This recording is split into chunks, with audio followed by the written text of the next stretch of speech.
Olá, galerinha, como é que vocês estão? Espero que todos estejam muito bem.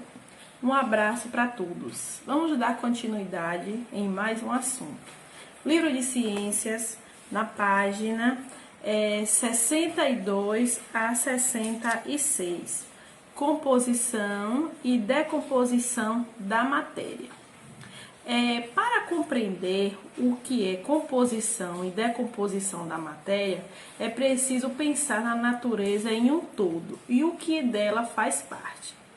Toda matéria encontrada na natureza é formada por um, dois ou mais componentes que caracterizam como substância pura ou mistura. E o que é mistura? Bem, é a união de duas ou mais substâncias sem que haja alterações nas propriedades e características iniciais. Elas podem ser de origem animal, mineral ou vegetal. Vegetal é composta de sais minerais ou simplesmente água, proteínas, açúcar ou celulose. Já o mineral, é composto da agregação de outros minerais, A fonte para obter boa e variedade de minerais é a água. Já o animal é composto de proteínas, gorduras, água e outras substâncias químicas. Na página 63, tem tipos de misturas. A mistura pode ser homogênea ou heterogênea. Essa classificação, relaciona-se com a formação de fases. Isso, ou se é possível ou não distinguir os componentes. Nós temos a mistura homogênea, Seus componentes, depois de misturados, não podem ser distinguidos. Como assim? Um exemplo é a água e o sal. Se pegar a água e misturar, ou o sal misturar na água, você não consegue distinguir quais foram os componentes, assim como a água e o açúcar também. Já na mistura heterogênea, podemos distinguir seus componentes em duas ou mais fases. Um exemplo, a água, quando eu coloco o óleo, pode observar que você consegue distinguir que tem óleo e, claro, a água, certo?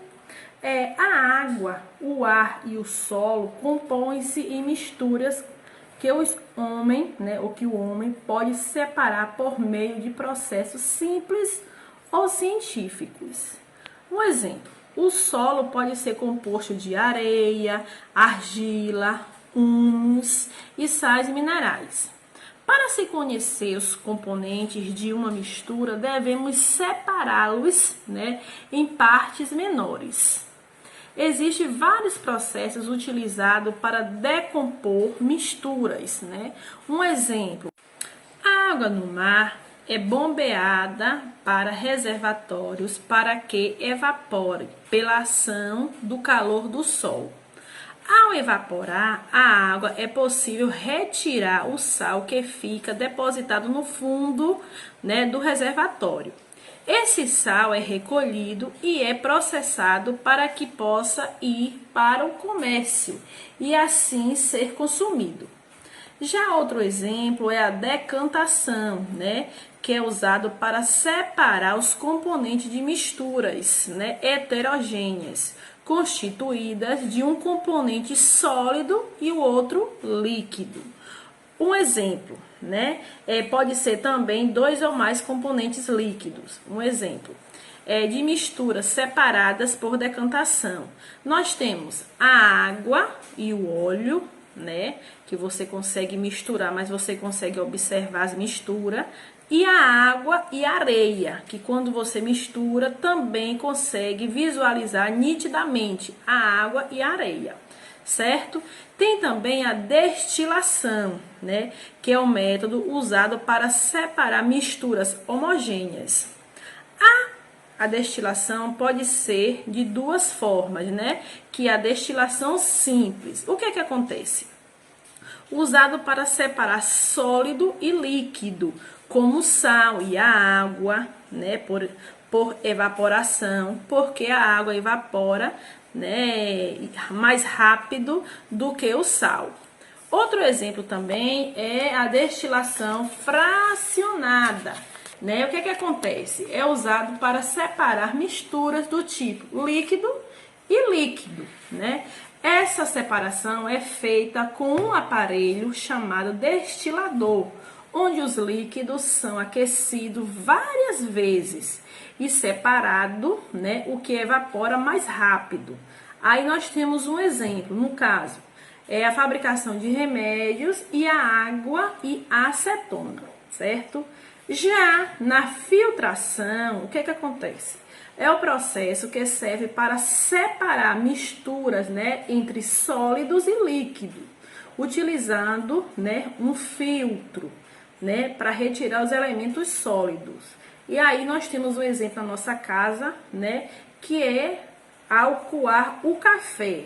Observe quando você coloca o café na água, ao misturar, né? E quando vai fazer a filtração, você vai filtrar, você consegue retirar a parte sólida, certo? E tem também a tamização ou peneiração, que é o processo de separação de produtos para torná-los mais refinados, né? E aí, outro exemplo que a gente pode utilizar, o que a gente observa no nosso dia a dia, que é, né, ao preparar um bolo, precisamos separar a farinha boa das partes empoladas, assim como os sucos, né, quando separa o líquido das sementes, né, que no caso é o bagaço também.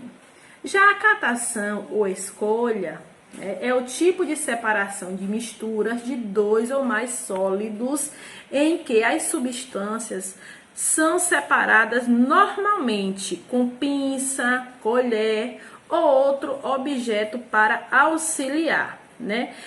Observe que ao catar o feijão, ali você consegue retirar a parte, né, os feijões que estão bons dos feijões que estão ruins, certo? Quando separa, né, o vidro, o plástico, o metal, o papel, né? Esse também é um exemplo de catação ou escolha, porque você está separando, nesse caso, o lixo, certo? Espero que tenham compreendido um pouco mais sobre o assunto, certo? Vamos praticar um pouco e qualquer dúvida estou aqui. Um abraço.